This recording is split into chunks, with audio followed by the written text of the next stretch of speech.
The tone curve is one of the most useful tools for photographers.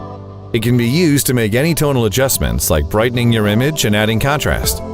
You can also apply it to individual channels to create Instagram-like filters. The tone curves is found in many software like Lightroom, Capture One, Premiere, After Effects, and mobile apps like Lightroom Mobile. In this tutorial, you'll learn in a simple way how to get started with the tone curve in a short amount of time.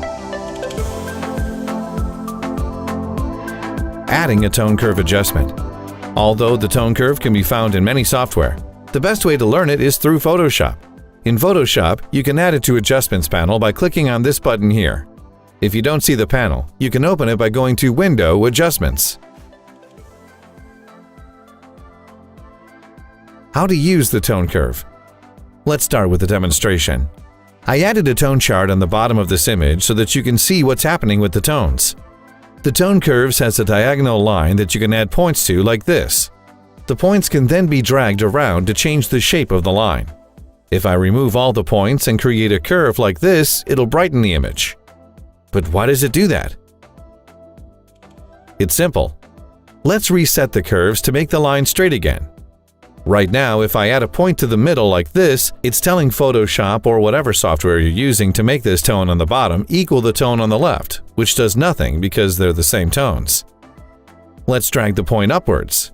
It's now telling Photoshop to make this tone match this tone here, which is brighter, and as a result, we get a brighter image.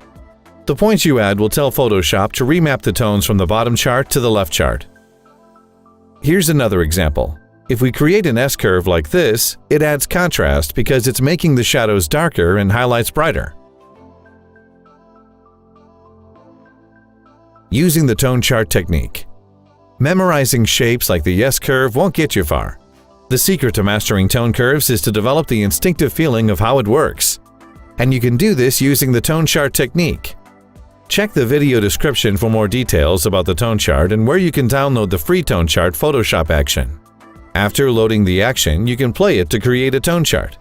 To use this chart, start with the Direct Selection tool here.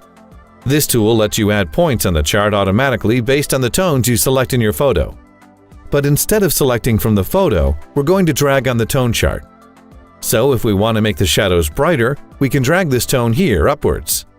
And as you can see in the chart, it automatically creates the point. Practice using the curves with the tone chart technique, and soon you'll get the feeling of how it works.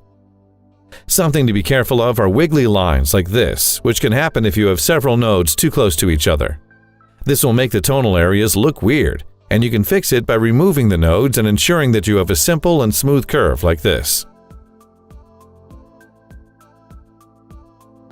RGB tone curves. The tone curve can also be used to tint your image in different tonal areas. In the drop-down menu, you can pick which channel to adjust. These channels correspond to the channels in your photo. So if your photo is in CMYK mode, you'll see a cyan, magenta, yellow, and black channel. But for photos, it should be in RGB mode, and you should see the red, green, and blue channel. In case you don't know what channels are, a color photo is made from 3 channels: red, green, and blue. When these channels combine, they form a color image.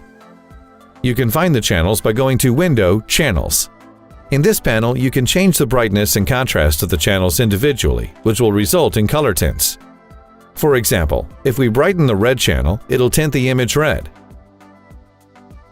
But instead of doing it directly on the layer, it's better to do it with the tone curves. When you adjust the red tone curves, it'll affect the red channel. When you adjust the blue tone curves, it'll affect the blue channel. Same thing with the green channel. But for the RGB channel, it affects all 3 channels at once.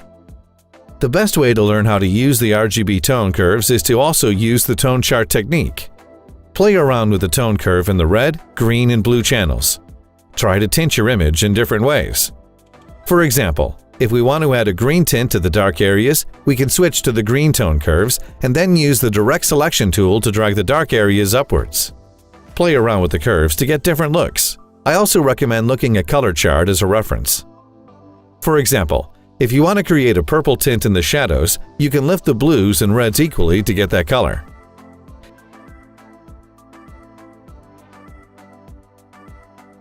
Here are some examples of photos processed with different tone curves. You can get a lot of different looks, and in my opinion, the Tone Curves is the most powerful tool for photographers.